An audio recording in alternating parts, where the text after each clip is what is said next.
On September 4th, the fashion world lost a legend. Giorgio Armani, the man who built a multi-billion-dollar empire on the idea of subtle elegance, passed away at 91. His fashion house confirmed he died peacefully at home. Armani was one of the most recognizable faces and names in the industry. But this past June, for the very first time, he missed Milan Fashion Week. He was recovering from an unexplained illness, and the absence of such a giant at the Spring-Summer 2026 menswear previews felt unreal. And still, even while battling illness, Armani was planning something huge. This September, he wanted to stage a major event at Milan Fashion Week to celebrate 50 years of Giorgio Armani brand, a golden milestone, a half-century of redefining elegance. When the news of his death broke, tributes poured in from celebrities, colleagues, and fans everywhere. Victoria Beckham, who launched her own brand back in 2008, called him a true legend and a visionary, saying she felt honored to call him a friend.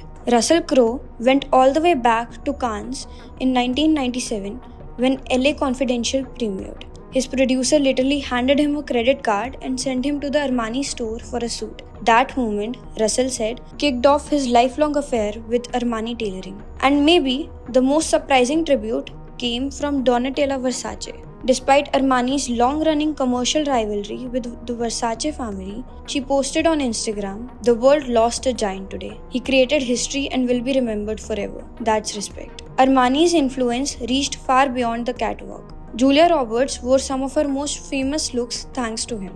One of the oversized grey suit she wore to the 1990 Golden Globes has become iconic. Julia later told Vogue she never thought of it as a statement outfit.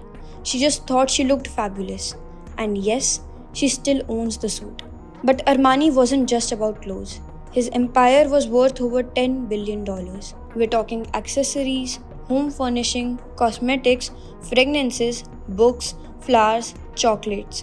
You name it, Armani has it. Armani turned style into an entire lifestyle. He even owned his own basketball team, EA7 Emporio Armani Milan, also known as Olympia Milano, as well as nightclubs, clubs, and restaurants. A designer who built suits that ruled red carpets, and a businessman who owned basketball courts and sold chocolate bars.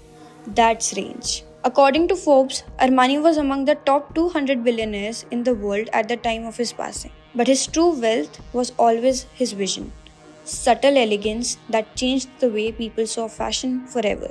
This month, Milan Fashion Week will go on. But for the first time in decades, it will do so without Giorgio Armani. And yet, his presence will be everywhere. In every red carpet look, in every tailored jacket, in every designer who dares to dream of a timeless style.